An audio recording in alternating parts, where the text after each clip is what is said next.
오늘 제가 말씀드리고 싶은 그 주제는 신과 자유라고 하는 제목으로 제가 말씀을 드리고자 합니다. 제가 이 유튜브 강의 시작한 지 15번째가 되는 날인데요.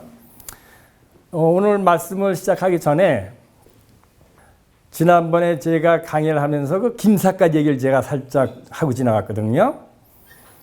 그 김삿갓이 그 어떤 사람이 당신 왜 이렇게 큰 삿갓을 쓰고 다니느냐 그러니까 나는 하늘을 보이지 않으려고 이 생 동안 하늘을 보지 않으려고 쓰고 다닌다. 이런 얘기를 갖다가 제가 이렇게 얘기를 했는데 저는 그 이유를 몰랐어요. 그랬더니 그 이유를 잘 아시는 분이 설명을 해주길래 제가 또 하나 배웠는데 그 또 이 유튜브 듣는 동자들도 그 이유를 알면 더 재밌고 좋은 것 같아서 제가 잠깐 쉐어하려고 그러는데요. 그 김병현이라는 사람이 과거 시험을 보는 중에 어떤 우리 조선에 있던 그 과거의 어떤 사람에 대해서 논하라 하는 이런 그 논문식이니까 그런 질문이 나와갖고는 이 사람이 거기에 대해서 아주 자기가 있는 힘을 발휘해갖고는 그 사람에 대한 그 잘못된 점 비리를 낱낱이 폭로를 했대요. 과거 시험에서. 그래서 이 사람이 하여간 그것 때문에 그런지 몰라도 이제 과거에 합격을 한 거예요. 그게 합격을 했는데 나중에 알고 보니까 자기 어머니한테 들은 얘기로 뭐냐면, 야, 그 사람이 너희 할아버지 증조 할아버지 되는 사람 뻘이야. 이 얘기를 듣고 나서 이 사람이 쇼크를 받은 거예요. 우리 대한민국 사람들이 원래가 특별한 종교가 없이 우리 조상들을 숭배하는 그러한 사상이 오랫동안 내려왔었어요. 그래서 부모를 욕한다든지 부모를 모독을 한다고 하면 자기가 모독당한 것과 똑같은 그런 생각을 하기 때문에 자기 손으로 자기 입으로 자기 조상을 갖다 이렇게 비판했다라고 하는 것에 대해서 이 김병현이라는 사람이 참지를 못하고 부끄럽다. 그래서 자기가 하늘을 갖다 일생 동안 안 보고 살았다. 그 얘기를 갖다 또 해주는 거예요. 그래서 제가 그래서 그 사람이 이렇게 삿갓을 쓰고 다녔구나. 저도 더 콜렉터라고 하는 영화를 보고 너무나 신한테 실망해서 내가 하늘과 태양을 갖다 보기를 거절하고 일정 기간을 갖다 살았는데 그 얘기를 하면서 제가 잠깐 얘기했더니 그 얘기를 갖다 저한테 얘기해줘서 제가 또 하나 배웠습니다. 여러분들과 제가 그걸 나누고 오늘 제가 말씀드리고 하는 제목이 뭐냐면 신과 자유라고 하는 그러한 제목인데 하나님께서 창조주 하나님께서 우리들은 말하자면 자녀예요. 말하자면 자녀. 우리들한테 가장 바라는 것이 뭐냐면 우리가 자유롭게 사는 것을 제일 원하세요. 넘버원. 자유롭게 사는 것을 원한다. 신은 자유로워요. 창조주를 갖다 속박할 그런 존재가 이 우주에 누가 있겠어요? 없어요. 모든 걸 창조했으니까. 그러니까 나는 자유로운데 내가 나의 형상을 따라서 낳은 너희 자녀들이 나와 같이 똑같은 자유를 누리기를 원한다. 이게 하나님의 소원이에요. 근데 그 자유 중에서도 자유 중에서 가장 제가 겪어보니까 중요한 자유가 뭐냐면 신체의 자유더라고요. 보니까 건강하게 우리가 아침에 일어나서 건강한 몸으로 이렇게 다니고 우리가 식사도 하고 혼자서 일어나서 다니고 이 신체의 그 자유가 굉장히 중요하고 하나님께서는 하나님의 자녀가 병원에서 고생하고 집안에서 일어나지 못하고 누워있는 걸 가장 끔찍하게 생각을 하고 계세요.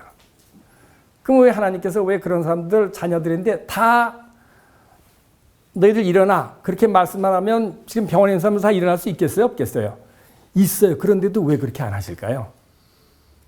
그거 왜 그러냐면 하나님께서는 우리에 대해 자유를 너무 존중해서 우리의 뜻에 맞지 않는 그러한 그 치유라든지 또는 그 어떤 우리한테 좋은 선물들을 우리가 원하지 않는 경우는 절대로 주는 법이 없어요.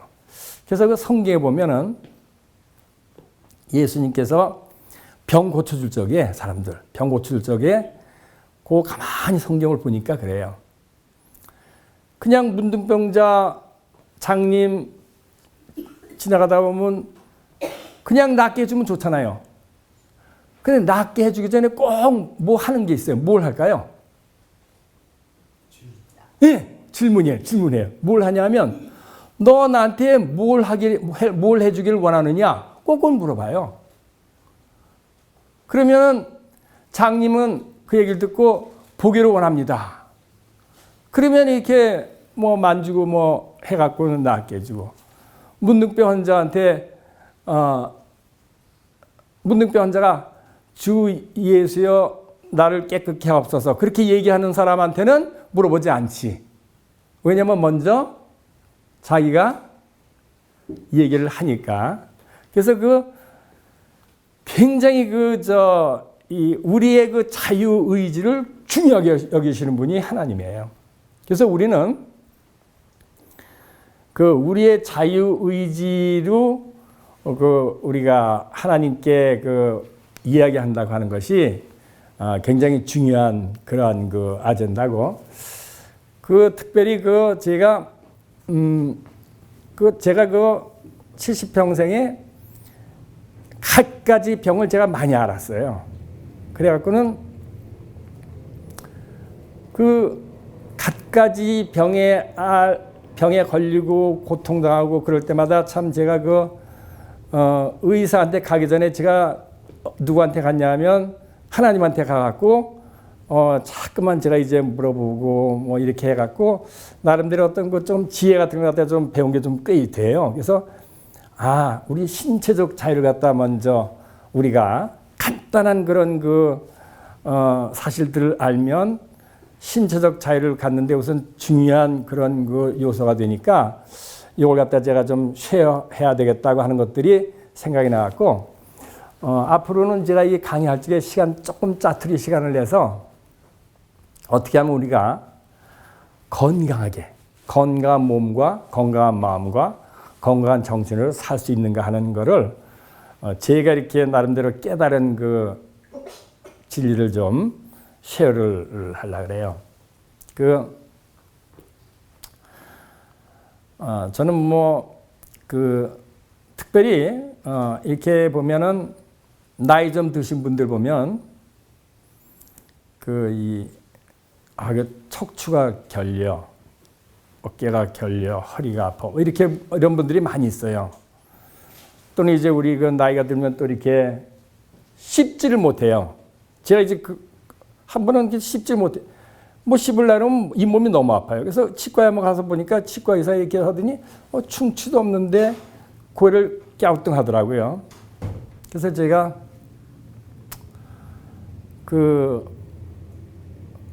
원인이 뭘까? 굉장히 많은 병이 우리 몸에 칼슘이 부족해서 걸린다고 하는 걸 제가 아는 거예요.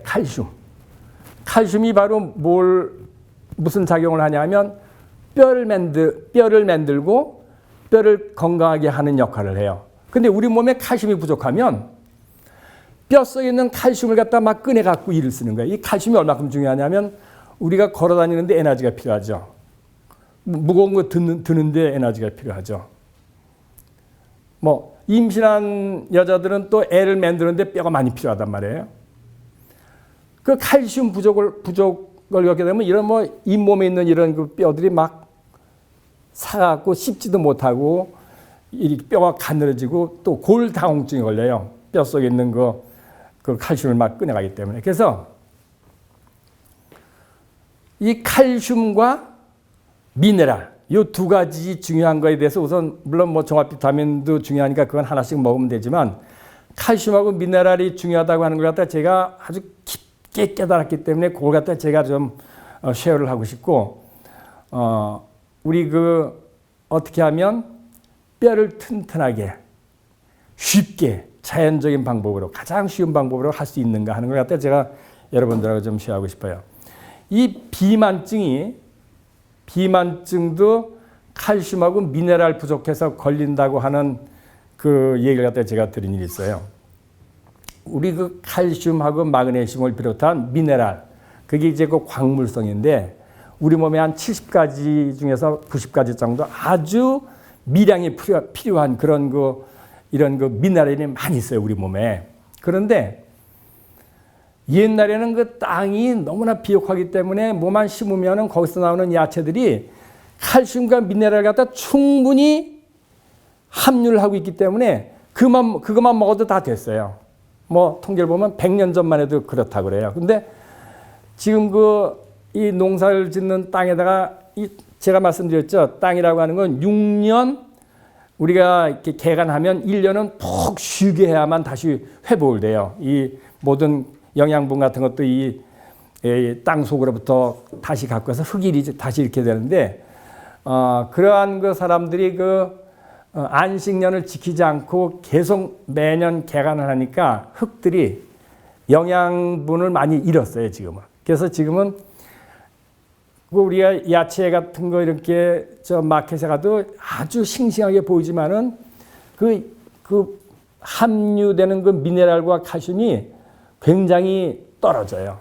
그래서 우리가 그걸 갖다 충분히 섭취하지 않으면 그걸 섭취하려면 음식을 무지하게 먹어야 돼요. 그리고 우리 미네랄이 소량이 부족하게 되면 잠깐 뭔가 헛헛해요, 몸이. 우리 건강을 가지려면 몸이 얘기하는 소리를 잘 들어야 돼요. 뭔가 부족하면 잠깐만 뭔가 먹어야 돼요. 근데 보통 먹는 음식들은 미네랄이 있으면 좋은데 미네랄은 없고 그냥 맨날 그 탄수화물 이런 것만 먹기 때문에 많은 사람들이 또 비만에 걸려요, 미국 사람들은. 비만 걸린 사람들한테 음식을 조금 먹으라 그러면 자꾸만 땡기는 걸 어떻게 해? 그래서 먹는단 말이에요. 그게 뭐냐면 미네랄에 부족해서 걸리는 원인이 대부분 케이스예요. 사람들이 그건 몰라요. 그래서 인삼, 녹용 이런 거 먹는 건 다 쓸데없는 짓이에요. 우리가 칼슘하고 미네랄만 잘 섭취하면 모든 지금 병원에 가서 고생하는 모든 사람들의 반 이상, 내가 보기엔 한 75% 이상은 그냥 바로 그 증세가 없어져 버려요. 제가 그 체험을 해본 거예요. 그렇기 때문에 근데 제가도 병원에 많이 가봤지만은 의사가 이런 얘기를 다 해주는 법이 없어요. 첫 번째는 의사가 거기에 대한 확신이 없어서 못 해주는 수도 있지만 두 번째로는 그 방법을 얘기해 주게 되면요. 병원이나 의사들이 잘못하게 되면 어때요? 밥벌이를 못해요. 그렇기 때문에 이걸 안 해주는 건데 제가 여러분들한테 오늘 설명을 좀 해드리는 거 잘 들으시고 적어도 내가 칼슘하고 미네랄, 마그네슘 요거는 내가 특별히 이제 앞으로 부족해갖고 고통을 당하지 말아야겠다. 특별히 마그네슘이라고 하는 거는 우리가 손 떨리는 사람 있죠? 손 떨리는 사람. 그 신경계통이 조금 문제가 있는 사람이거든요. 제가 알고 있는 그 의사인데 그 양반이 굉장히 능력 있는 의사인데 지금은 돌아가셨지만 도대체 손님이 안 오는 거예요. 그 사람한테. 그게 왜 안 오냐 보니까 의사인데 이 사람이 이 손 떨리는 것 때문에 사람들이 믿지 못하고 이제 안 가는 거예요. 그래서 나도 보니까 하루는 이렇게 글을 쓰는데 막 손이 떨려. 그래서 이것도 무슨 나는 나이가 많아서 그런가. 그랬더니 어떤 신문에 어떤 의사가 아티클을 썼는데 그 손 떨리는 거 이런 건 신경에 마그네슘이 부족해서 걸리니까 마그네슘을 특별히 조제하면 쉽게 나올 수 있다. 이런 얘기가 나왔어요. 그래서 제가 마그네슘을 사다가 그거 뭐 얼마 안 돼요. 그 100알에 뭐 5불 10불밖에 안 돼요. 그래서 그걸 갖다 하루에 하나씩 먹으니까 그게 없어진 거예요. 손 떨리는 게. 그리고 어쩌다가 또 손 떨릴 때가 있어요. 그럴 때는 그거 2알 꺼내다가 2알 먹으면 한 1시간쯤 있다가 그 또 손 떨리가 완전히 없어지더라고. 이런 우리의 이 미네랄, 그런 우리 자연에 나오는 그러한, 근데 지금은 이제 그것이 이제 야채 이런 데 없기 때문에 특별히 그런 걸 갖다 신경 써서 이렇게 먹어야 돼요. 칼슘과 미네랄 부족. 미네랄만 잘 섭취하면요, 헛헛한 게 없어지기 때문에 많은 사람들이 음식을 많이 안 먹어도 돼요. 이 미네랄이 뭔가 부족하면은 이것 때문에 자꾸 음식을 먹긴 먹는데 미네랄 없는 음식만 자꾸 먹는 거야. 그러니까 이 비만이 걸리는 거예요. 그래서 우선 제일 중요한 거, 미네랄이라고 하는 그 타블렛이 있어요. 뭐 100개짜리 되면 뭐 내가 보기에 한 10불 정도 할 거예요. 그런 걸 사다가 먹어도 좋지만 더 좋은 것이 바로 뭐냐면 리퀴드 미네랄이라고 있어요. 리퀴드. 그러니까 우리가 구글 같은 데 쳐보면 리퀴드 미네랄. 그러니까 액체로 된 미네랄이죠. 액체로 된 미네랄. 그렇게 쓰면 뭐 콜로이달 미네랄 뭐 이런 것도 나오고 그래요. 보면 그걸 갖다 오더해 갖고 그 뚜껑에, 여기 뚜껑에 이렇게 뜨는데 뚜껑에 하루에 아침 저녁으로 2컵씩만 먹어라. 콜로이드 미네랄 2컵씩만 먹어라. 근데 그걸 먹을 때 좀 맛이 별로 없으니까 오렌지 주스나 그레이프루트 주스 그런 걸 타갖고 아침 저녁으로 먹으면 미네랄 온몸이, 이야, 이렇게, 난 이거 많이 가르쳐 주는데 어떤 사람은 이거 했더니 만성 변비가 없어졌어요. 그러더라고. 왜냐하면 그 변비할 때도 이거 칼슘 미네랄이 필요한 거예요. 우리가 대변 누는데도 이 모든 그것이. 그래서 그 미네랄 아침 저녁으로 먹는 거. 근데 이것도 한 달분 요만한 컵을 이제 이런 걸로 하루에 2번 먹으라 그러는데 한 10불 이 구글로 해서 하게 되면 리퀴드 미네랄 치면요, 뭐 한 12불 정도, 뭐 비싸지 않아요. 한 달치고 투자할 만해요. 그렇게 해갖고는 아침 저녁으로 드시고, 그다음에 칼슘이라고 하는 거는 여러 종류가 있어요. 뭐 산호에서 캐낸 칼슘도 있고, 뭐 그다음에 쉘, 그 조개 껍데기를 갖다 갈아서 칼슘 만드는 것도 있고 그래요. 그거 자기 몸에 맞는 것이 좋은데, 제가 추천할 만한 것이 뭐가 있냐면요,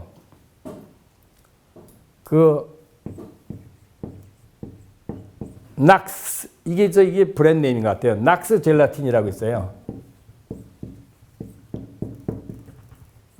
이 낙스 젤라틴이라고 하는 걸 갖다 이제 구글에서 치게 되면 이것도 32개짜리 이렇게 봉지로 돼 있어요. 하나씩 32개짜리 이렇게 박스로 된 것이 있는데, 그것도 뭐 한 12불 정도, 뭐 15불은 안 돼요. 그래갖고 요거하고 요거 합해갖고 한 30불도 안 되는데 한 달만 복용을 해보세요. 한 달만. 왜냐면 이것도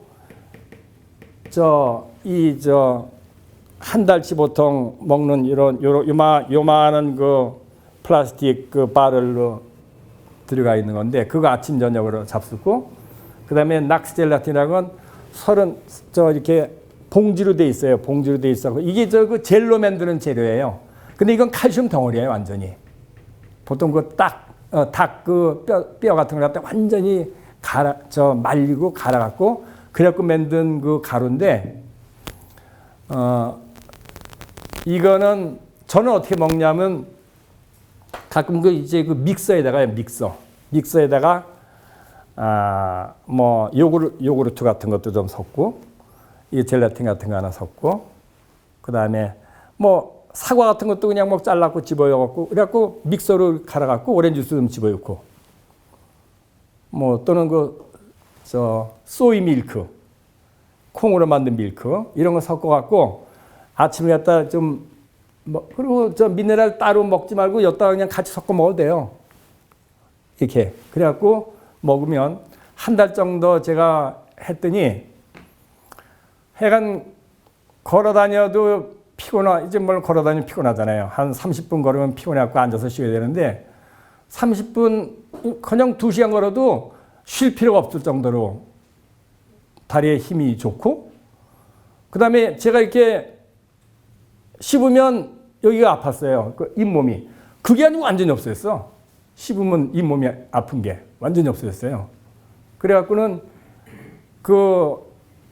특별히 임산부 같은 사람들은 이 칼슘 같은 거는, 이 칼슘, 이게 지금 칼슘인데, 칼슘 태블릿 대신에 낙스 젤라틴 먹으면 이제 그 칼슘 덩어리고 가루로 돼 있고요. 좋아요. 임산부들이 칼슘이 부족해갖고 머리도 빠지고 이런데 이런 모든 부작용이 없어져요. 그래갖고는 이 두 가지를 한 달 정도 먹고 나서 제가 해보니까 그 다음에 2달 정도 먹으니까 조금 위가 조금 무거운 것 같더라고요. 그래서 제가 그 다음부터는 요걸 갖다 아침 저녁으로 먹는 거 대신에 하루에 한 번만 먹으니까 하루에 한 번. 그러니까 거기서 먹으라는 거에 반만 먹는 거예요, 저는. 그러니까 딱 좋더라고요, 저한테. 그리고 이것도 하루에 하나씩 매일 먹다가 이제 충분히 이제 그 미네랄과 그 칼슘이 몸에 충분히 축적이 되니까 이것도 이제 반으로 줄였어요. 그래갖고 하나를 뜯어갖고 이제 반만 먹고 또는 하나를 만들어갖고 이틀분을 먹고 이런 식으로 해갖고 지금 거의 벌써 한 2, 3년 이렇게 지났는데 너무너무 컨디션이 좋은 거예요.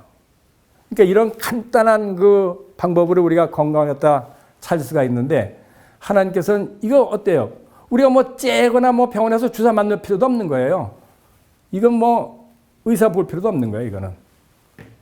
이런 그 간단한 그런 걸로 우리가 그 미네랄과 이 칼슘을 충분히 섭취할 수가 있는 거예요. 한 번은 제가 지난번에 한번 강의를 한 일이 있는 것 중에서 뭐가 있냐면 자유란 말이 들어간 강의를 한 것이 뭐냐면 경제적 자유라고 하는 제목으로 제가 한번 강의를 했어요. 경제적 자유라고 하는 걸 들은 분도 계시죠, 그죠? 네, 예, 경제적 자유. 거기에 이제 잠깐 신체적 자유도 나와요. 비교하고. 근데 그건 경제적 자유고 신체적 자유고 이제 오늘 얘기하는 건 폭넓은 자유, 근본적인 자유에 대해서 하나님께서 어떻게 생각하시는가? 이거에 대해서 제가 좀 진지하게 좀 논하려고 그래요. 하나님은 사랑이시다 하는 거에 대해서는 많은 사람들이 알아요. 그렇죠? 그런데 하나님의 속성 중에서 하나님은 사랑이시다 보다 더 중요한 속성이 하나 있다면 뭘까요? 그게.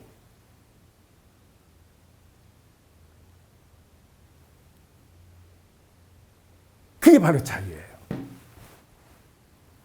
하나님께서는 자유를 갖다 얼만큼 중요시 여기시냐면은 하나님은 사랑이 많으신 분이다. 그렇게 얘기하는 걸 좋아하세요. 그렇게 얘기하시는 거. 근데 하나님께서는 자유에 대해서만큼은 어떻게 말씀하기 좋냐면 자유 이꼴 신이라고 믿어도 좋다.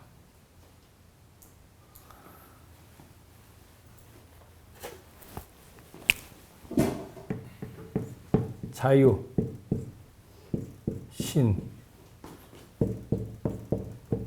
삶. 이거는 동의어를 생각해도 좋다. 이 정도예요. 어떤 사람은 신이 존재한다라고 믿는 사람 갖다 우리가 뭐라 그러냐면 유실론자라고 그러죠. 신이 없다고 생각한다라고 하는 사람, 얘기하는 사람은 무신론자라고 그래요. 그렇죠? 그런데 내 삶이 존재한다고 다 믿잖아요. 신 있고 삶이니까. 우리의 삶은 바로 그 신이 없이는 우리가 존재할 수가 없는 거예요. 그리고 이 자유라고 하는 것도, 자유라고 하는 거는 신이 하여간 자유가 없다는 그 사실을 갖다 하나님께서 보질 못하세요.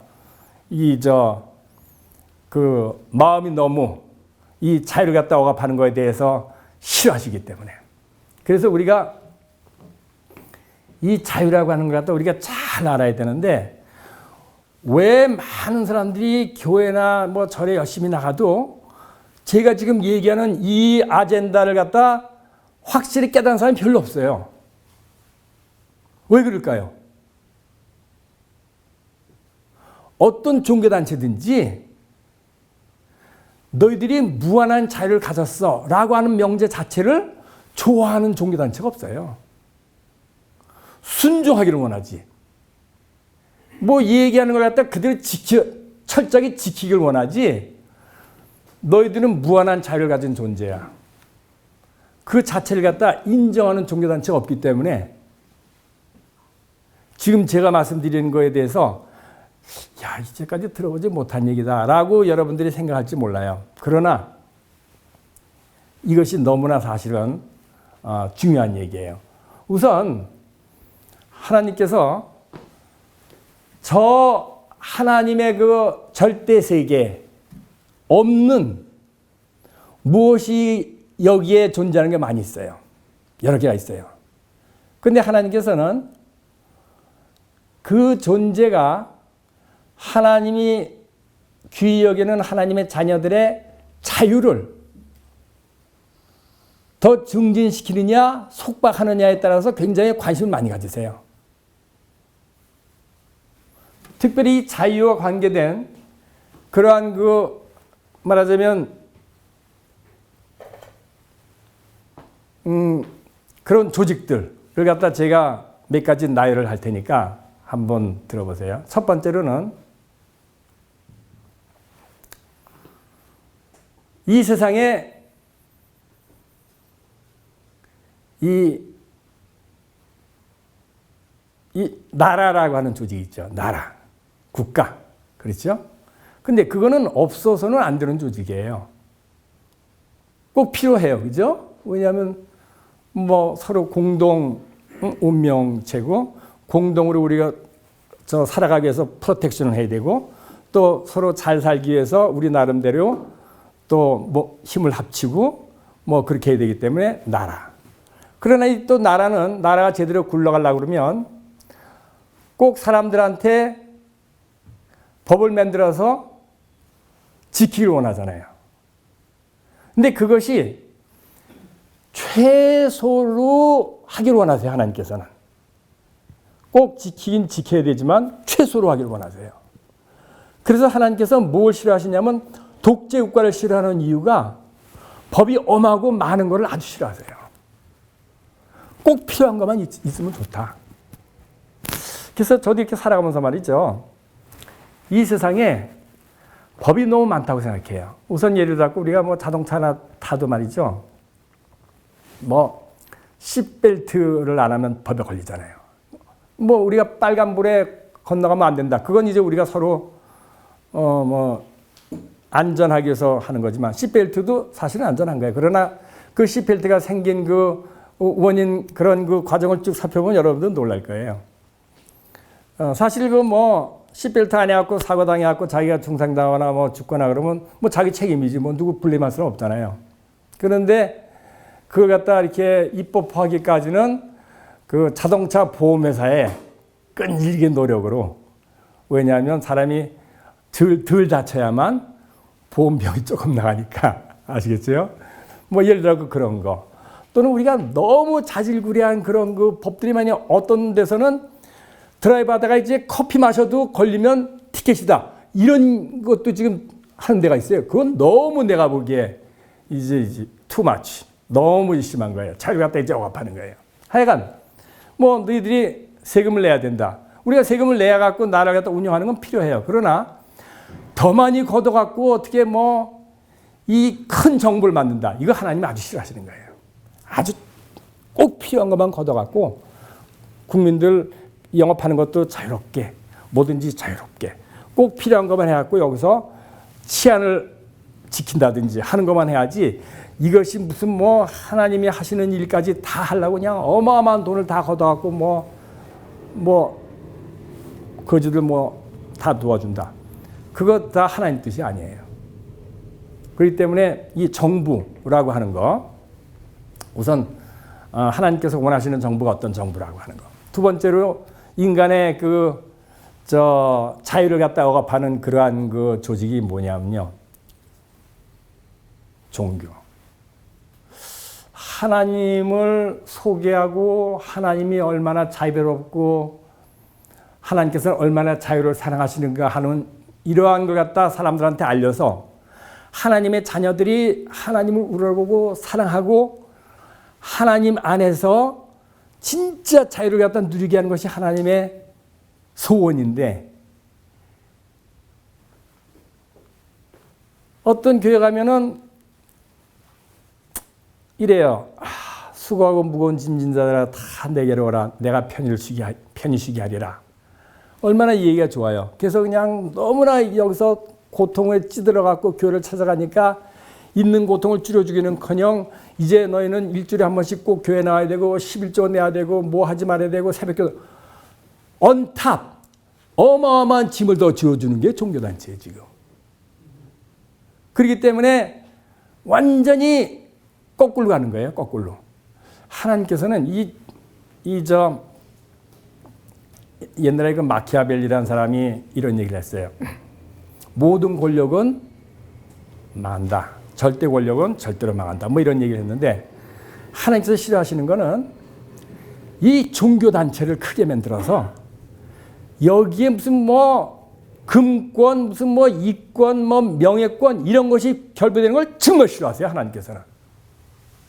그래서 옛날에 구약시대 때는 종교 제도가 어떻게 나왔냐면 하나님께서 가장한테 얘기를 하면 가장이 자기 가족과 부족들을 갖다 거느리는 사제로서 하나님을 소개하는 걸로 끝나는 거예요. 거기에는 무슨 하나님을 기쁘게 하기 위해서 뭘 돈을 내라, 뭘 지켜라 그런 것이 없는 거예요. 그게 옛날에 그 구약에 있을 때 소위 그 아브라함 시대 때 그 유일한 종교 제도가 그거예요. 그런데 이제 종교가 그 제도화되기 시작한 것이 이제 언제부터 그렇게 됐냐면, 그러니까 아브라함, 그 다음에 이삭, 야곱, 그 다음에 요셉이 이제 애굽의 총리로 가면서 그 가족들이 이제 70명 정도가 기근 때 애굽으로 이제 피난을 가갖고는 말하자면 애굽으로 이민 간 거예요. 근데 그때 이 요셉이 너무나 애굽에 중요한 역할을 해줬기 때문에 바로 왕이 특별 취급해갖고 정말 잘해줬어요. 그러다 보니까 이 사람들이 한 400년 만에 몇백만 명, 200만 명이 넘은 거예요, 수가. 그리고 너무나 유태인들이 머리가 좋으니까 이 경제권을 갖다 다 휘두르는 거예요. 경제권을. 이게 너무 참지 못하니까 이제 유태인들 갖다 이제 핍박하기 시작하는 거예요. 재산 뺏고 노예로 전락시킨 거죠. 그랬는데 그렇게 되니까 이제 너무 고통스러우니까 이 백성들이 하나님한테 그냥 막 아브라함의 하나님이 하면서 막 부르짖으니까 모세를 통해서 이제 애굽을 시켰는데 출애굽 당시에 국민들 수가 200만 명이 넘었기 때문에 할 수 없이 하나님께서는 이 사람들 질서 잡기 위해서 11조 내, 그게 11조가 세금이에요. 제가 11조의 진실에 얘기했죠. 10분의 1 내면 그거 이상 더 이상 내는 거 없어요. 우리가 지금 세금 내고 사는 사람들은 11조 생활도 하고 있는 거예요. 네. 그리고 질서를 지켜야 되니까 10가지 계명을 해놓고서는 지켜라.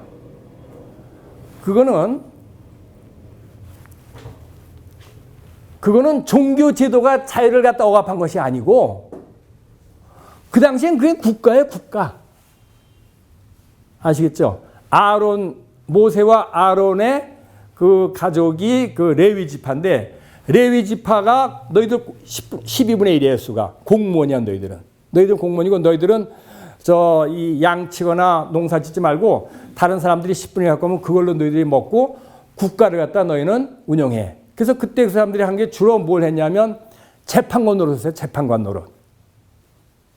왜냐하면 분쟁이 많잖아요. 분쟁이 많으면 와갖고 어떤 게 옳은가 이 재판관 노릇하는 게 나라에서 하는 일의 가장 중요한 일이었다, 그게.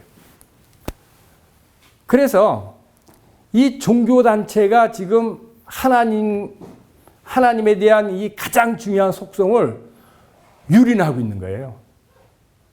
우리가 교회 나가는 건 좋아요. 그러나 교회 나가서 우리가 불편함을 겪는다고 하면 그건 잘못된 거예요. 정말 편안하고 정말 도움이 되네. 기쁘네. 이걸로 끝나야지 부담되네. 그러면 그거 자체가 벌써 잘못된 거예요. 그건.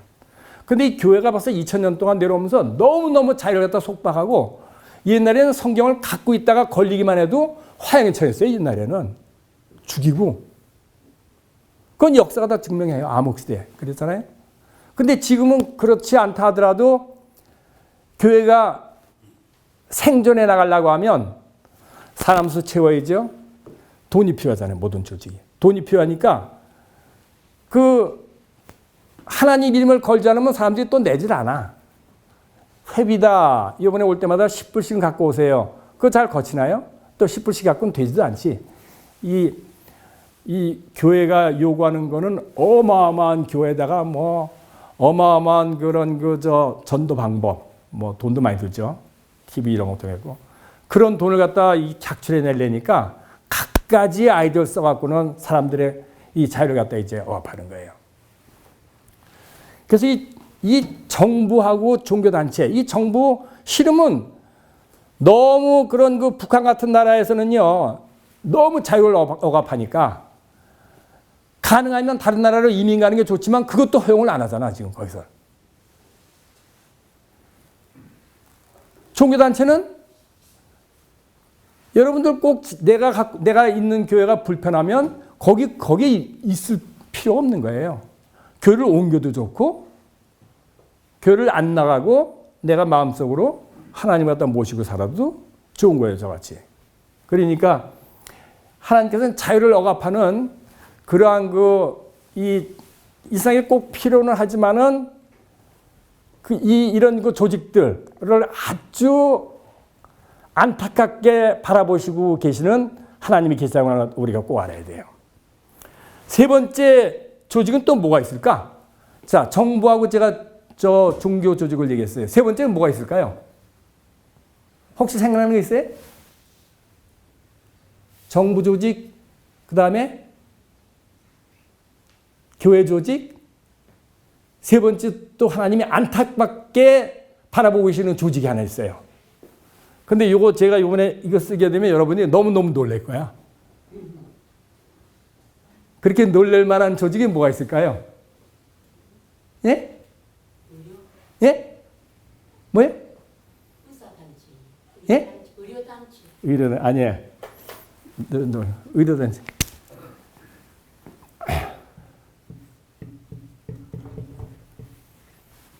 가정. 그렇게 안타깝게 쳐다보고 계시는 것이 가정이에요. 자, 가정이라고 하는 건 어떻게 생기나요? 두 남자, 여자가 만나서 결혼해갖고 만드는 것이 가정이에요. 그렇죠? 근데 하나님께서 이걸 갖다 그렇게 지금 안타깝게 바라보고 계시는 이유가 뭘까요? 혹시 여러분들이 생각나는 게 있으면 한번 얘기해 보세요. 하나님께서 가장 가슴 아파 여기시는 건 뭐냐면요. 하나님께서 하나님의 자녀가 자유를 억압당하는 것을 가장 싫어하세요. 자유를 구속당하는 걸 가장 싫어하세요. 그런데 가정이라고 하는 건 옛날에 하나님께서 남자 여자를 만들라고 가정을 하길 원하셨으면은 이 가정은 하나님의 뜻에 맞는 단체인데 왜 지금은 그렇게 됐냐면 그 이유가 바로 뭐냐면요. 여러분들 결혼할 때 서약하잖아요, 사람들이. 결혼식 할 때 서약하는데 무슨 서약을 하냐면 그 주례하시는 분이 뭐냐면 당신은 죽음이 둘을 가를 때까지 아플 때나 뭐 건강할 때나 뭐 부할 때나 가난할 때나 이분을 갖다 아내로 인정하고 살겠습니까? 그러면 남자는 뭐라고 대답해야 돼요? 네, 그렇죠? 아니요. 그렇게 얘기하면 되나요? 안 되죠. 여자한테는 또 똑같은 걸 물어보죠. 그럼 여자 또 뭐라고 대답해요? 이게 문제예요, 지금 이게. 이게 문제예요. 저도 옛날에 초등학교 다닐 적에 초등학교 다닐 때, 무슨 초등학교 다닐 때부터 좀 그거 느꼈어요. 결혼식에 갔는데, 그런 그 선서를 시킨단 말이에요. 그러면 내가 생각하기엔 내가 초등학교 다닐 때 난 이제 걸프렌드가 좀 있었거든요. 근데 걸프렌드하고 하다 보면 또 이렇게 헤어지고 또 그 다음 학년 되면 또 다른 걸프렌드가 생기고 그랬단 말이에요. 그런데 내가 이제 뭐 25살쯤 돼갖고 어떤 이제 걸프렌드하고 만났고 이제 결혼한다고 하면 서약을 저런 식으로 서약을 한다고 하면 내가 5년 후, 10년 이후에는 내가 어떻게 될 줄 알고 저런 서약을 하지? 야, 나는 결혼 못 하겠네. 이제 솔직한 그런 그 생각을 제가 생각을 한 일이 있었어요. 그런데 지금 제가 이렇게 아는 그 부모들 있어요. 나이가 이제 프로페셔널에다 40살 됐는데 결혼할 생각을 안 한대. 제발 나보고 좀 도와달래. 그래서 내가 그 몇 번 그렇게 만나고 이렇게 인터뷰를 해보니까 그 원인이 그거야, 전부들. 내가 결혼은 하지만은 나는 일생 동안 나 결혼 그렇게 살 자신이 없어서 못해요. 그거야. 그거 큰 문제예요, 지금 그거. 그래서 결혼 제도 자체를 갖다 뜯어 고쳐야 돼, 제가 보기엔. 뜯어 고쳐야 돼요. 어떤 식으로 뜯어 고치냐. 우선 결혼할 때 뭐 죽음이 우리를 가를 때까지 뭘 하겠습니다. 굉장히 로맨틱하게 들린다고. 그거 좋죠. 그 순간은 좋지. 그러나 이 현실을 갖다 우리가 인정해야 돼요. 미국에서 말이죠. 한 집을 갖다 얻잖아요. 보통 렌트 하잖아요. 렌트 얻으면 그 집에서 보통 평균 얼마큼 사는지 알아요? 2년, 3년이에요. 평균이. 아시겠어요? 1년 못 사는 사람도 있고 뭐 10년 사람도 평균이 한 2, 3년이야. 그리고 한 직장을 얻으면 그 직장에서 계속 몇 년을 갖다 평균 다니는지 아세요? 4, 5년이에요. 4, 5년. 평균이 4, 5년. 그리고 남녀가 만나서 결혼했으면은 그거 일생 동안 같이 사는 사람이 많은가요? 많지 않아요. 평균이 몇 년이에요, 그러면? 평균? 7, 8년이에요. 그건 통계적으로 남아있어, 통계적으로. 7, 8년이에요. 그러면 평균 7, 8년이야. 내가 운이 나쁘면 7, 8년도 난 못 살고 헤어질 수도 있어. 그렇잖아요, 통계적으로. 물론 개 중에는 50년 이상 사는 사람도 있긴 있지만 아주 극소수란 말이에요, 전부들. 그리고 또 게다가 지금은 제가 여기 미국에 처음 와갖고 놀란 일이 한 번 있었어요. 제가 73년도에 처음에 왔는데 이제 애들한테 이제 내가 이거 전도를 하려고 이제 애들하고 이렇게 운동장에서 있는 애들한테 내가 이제 하나님 소개해주고 이런 얘기 때문에 영어도 배울 겸 하고 그런 애들하고 얘기를 좀 했는데 좀 어둑한데도 그 남자하고 여자는 그저 한 7살쯤 됐고 남자는 한 5살쯤 됐는데 둘이서 집에 갈 생각을 안 해. 그래서 너희들 너 브라더 시스터냐 물어보니까 여자 하는 얘가 뭐냐면 He's my half brother 이렇게 얘기하는 거예요. 그러니까 뭐냐면 엄마는 다르고 이제 아버지는 이제 같은 half brother라 그러니까 그래서 나는 그 얘기를 처음 들었을 적에 한국에서는 해프 브라더라고 하면 그냥 브라더라 그러지 해프 브라더라고 얘기하는 것이 너무 내가 보기에는 희한한 거야. 근데 그때만 해도 벌써 너무 이혼을 많이 하고 또 재혼을 많이 하고 그러니까 그때만 해도 애들한테는 그것이 미국 애들한테는 뭐 have brother, what's wrong with it? 뭐 정상적인 거예요. 근데 지금은 더 복잡하지. 어마어마하게 복잡하지. 그 우리가 현실을 갖다 인정을 해야 돼요. 그래서 하나님께서는 결혼하는 거는 나 이 가정 이루는 건 좋아. 그리고 혼자 사는 것보다는 100배 좋은데 제발 너희들 그 결혼식 할 적에 결혼 서약서 같은 거 다 뜯어고쳐. 어떻게 뜯어고치냐? 지금 이제 올해 결혼한다고 하면요. 누가 2019년 뭐 5월 달에 이제 결혼한다. 결혼식장 이렇게 오셨어요. 그러면 남자하고 여자하고 결혼 서약을 갖다 이렇게 판에 박힌 걸로 그렇게 하지 말고 우리가 지금 두 사람은 서로 마음이 맞고 서로 사랑하고 있습니다.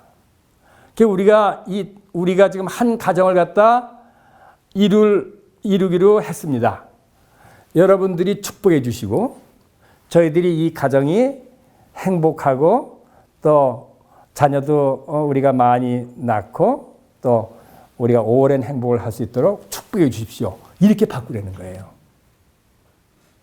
뭐가 차이 나는 거 아세요? 몰라요? 거짓말 시키지 말라는 거예요. 거짓말 시키지 말라는 거예요. 너희들이 5년 후에 서로 모르는 사람들이 만나갖고 이혼할 수 있다고 하는 거를 10년 후에 이혼할 수 있다고 하는 거를 15년에 이혼한다 하더라도 하나님 앞에서 그런 그 맹세를 해갖고는 서로 너희들의 자유를 갖다 죄인으로 만들지 말라는 거예요. 이 세 가지가 하나님께서 특별히 이 자유를 사랑하시는 하나님. 이 세 가지는요. 저 절대 세계에는 있지도 않은 존재들이에요. 셋 다. 근데 이 세상에서는 그거 꼭 필요하니까 그게 필요한 존재예요. 필요악이에요. 말하자면 그게 만들면 그것이 자꾸만 거짓말시키게 돼. 또 이 정치가들은 어떻게든지 프로젝트를 크게 만들어 갖고는 자기 실적을 갖다 알리고 싶고 또 큰일을 했다고 하는 칭찬을 받고 싶어. 그러니까 필요 없이 돈을 갖다 너무 많이 거두고 법도 너무 심하게 만들고 그렇게 하는 거예요. 종교단체들도 자기네 종교 이익을 위해서 사람들한테 내가 이제 요 16강에서 제가 특별히 그 말씀을 드려요. 이 진짜 그 중요한 자유, 하나님이 원하시는 자유, 종교에서는 어떤 식으로 어프로치를 해야 되는가 하는 걸 갖다 제가 말씀을 드렸는데 이 정말 중요한 것은 우리가 지금 8장 요한복음 8장 32절에 진리를 알지니 진리가 너희를 자유케 하리라. 이 뜻이 참으로 무슨 뜻인가? 이야, 우리가 하나님 만나서 내가 이런 자유를 누리는구나. 나는 이젠 죽어도 미련이 없을 정도로 행복하다. 이런 마음을 갖다 우리가 갖도록 여러분들한테 말씀을 드릴 거예요. 이 신과 자유 2번을 기대하시길 바랍니다. 감사합니다.